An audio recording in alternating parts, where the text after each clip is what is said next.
¿Qué pasa, chavales? Aquí estoy de vuelta una vez más con uno de mis ya típicos vídeos de casas y mansiones encantadas.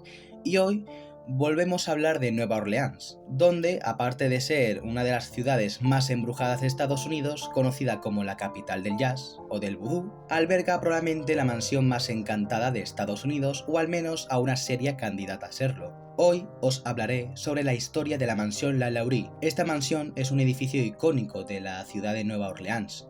Para los que no lo sepáis, Nueva Orleans se encuentra al sur de Estados Unidos, en el estado de Luisiana. La mansión se encuentra en la esquina de Royal Street y Governor Mitchell, en el famoso barrio francés. Pero para entender la leyenda de esta mansión, tenemos que conocer a la primera y más importante dueña de la propiedad, Marie Delphine McCarthy Blanc La Laurie, nacida en marzo de 1787 y fallecida en diciembre de 1849, la cual compró el terreno del 1140 de Royal Street y allí construiría una mansión de 3 pisos. Pronto, la casa se convertiría en una de las casas más grandes del barrio francés, destacada por su detallada fachada y sus balcones de hierro forjado. Pero volvamos a hablar de Marie, ya que sin ella no se puede entender la historia de la mansión. Conocida también como Madame La Laurie, fue una socialité, persona famosa y además una asesina en serie, nacida en Nueva Orleans, que se casaría 3 veces y que había mantenido una importante posición en los círculos sociales hasta el 10 de abril de 1834, cuando sus inhumanas actividades fueron descubiertas tras un incendio,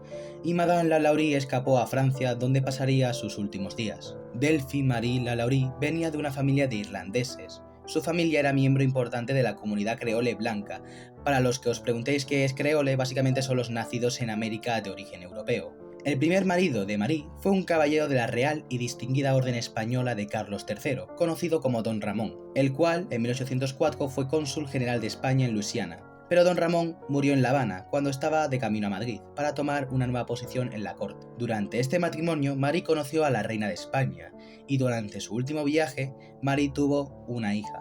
Con el tiempo, en 1808, se casó de nuevo con Jean Blanc, un anciano que era un importante banquero, comerciante, abogado y legislador, con el que tendría 4 hijos más. Pero Blanc murió en 1816 y Marie se casaría por tercera vez en 1825, esta vez con un médico llamado Leonard Louis Nicolas, que era mucho más joven que ella, por lo que se rumoreaba que ella lo odiaba y se casó por interés. En 1831 compró y empezó a construir la futura mansión La Laurie, de 3 pisos que incluía una dependencia para esclavos. Allí empezaría a vivir con sus hijos y esposo hasta que llegó el incendio de 1834. Los La Laurie, como era costumbre de las personas de clase alta, como ellos en aquella época, tenían varios esclavos negros. Según las historias, Marie o Madame La Laurie parecía que maltrataba a sus esclavos, por lo que cuentan algunos visitantes, ya que veían a estos esclavos normalmente muy demacrados e infelices. Sin embargo, Madame La Laurie se solía mostrar en público muy amable con la gente de raza negra y preocupada por la salud de sus esclavos. Además, según los registros, liberó a 2 de sus propios esclavos, Jean-Louis en 1819 y de Vince en 1832. Pero los rumores sobre el maltrato de Marie hacia sus esclavos fueron suficientes para que un abogado local pasase a recordarle a Marie sobre las leyes al mantenimiento de esclavos, pero en su visita el abogado no encontró ninguna evidencia de maltrato en los esclavos por parte de Marie. Pero los rumores siguieron en parte promovidos por la famosa Harriet Martineau, una mujer famosa, intelectual y escritora. Martineau indicó que poco después de la visita del abogado, uno de los vecinos de La Laurie vio a una esclava de 12 años morir tras caer desde el tejado de la mansión mientras evitaba el látigo de Marie. Este incidente provocó una investigación de los La Laurie, los cuales fueron declarados culpables de crueldad ilegal y les obligó a dejar ir a 9 de sus esclavos, aunque los 9 esclavos, por medio de intermediarios, volvieron a la mansión de vuelta. Otras historias se propagaron que hablaban de cómo Marie tenía atada a su cocinera amarrada al horno en la cocina y golpeaba a sus hijas cuando trataban de alimentar a los esclavos. Pero volvamos a hacer énfasis en el posterior incendio.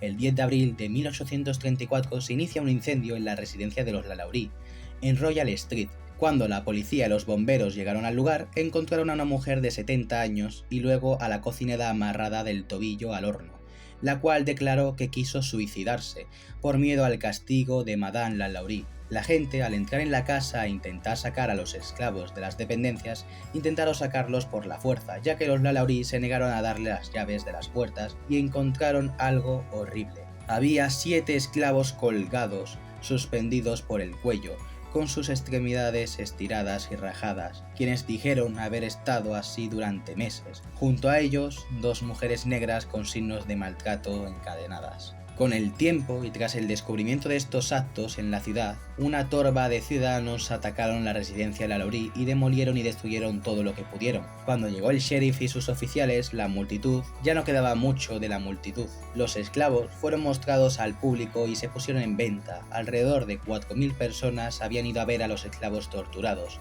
Luego, en el jardín de la mansión y en el pozo se encontrarían muchos más cuerpos enterrados de anteriores esclavos. La vida de Lalaurie después de 1834 no está bien documentada. Martineau escribió en 1834 que Lalaurie escapó de Nueva Orleans durante los disturbios que tuvieron lugar después del incendio, donde tomó un carruaje a Alabama y luego se embarcaría rumbo a Francia. Las circunstancias de Marie Lalaurie no son claras. Se dijo que murió en una cacería de jabalís.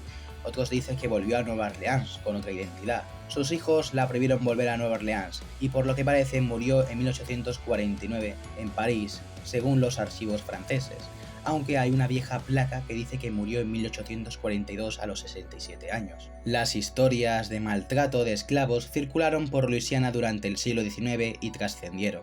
Se decía que Madame Lalaurie era una sádica con un apetito voraz que solo podía saciar con la tortura. Diferentes informes y escritos describen torturas explícitas y elevan el número de esclavos que murieron por su mano en 100. La casa, tras la huida de Marie, quedó en ruinas hasta que en algún momento de 1888 fue restaurada y en las décadas siguientes fue utilizada como escuela pública, conservatorio, refugio de delincuentes juveniles, un bar y hasta un edificio de departamentos de lujo. Hasta que en abril de 2007 el famoso actor Nicolas Cage la compró, pero en 2009 la perdió y fue subastada y comprada por Regions Financial Corporation por 2,3 millones de dólares. Así que bueno, ¿creéis que la mansión Lalaurie es candidata a ser la mansión más encantada de Estados Unidos? Algunos dicen notar esa energía negativa alrededor de la mansión o los gritos de los esclavos en las habitaciones. Así que bueno, en fin, nos veremos en el próximo vídeo de curiosidades. Adiós.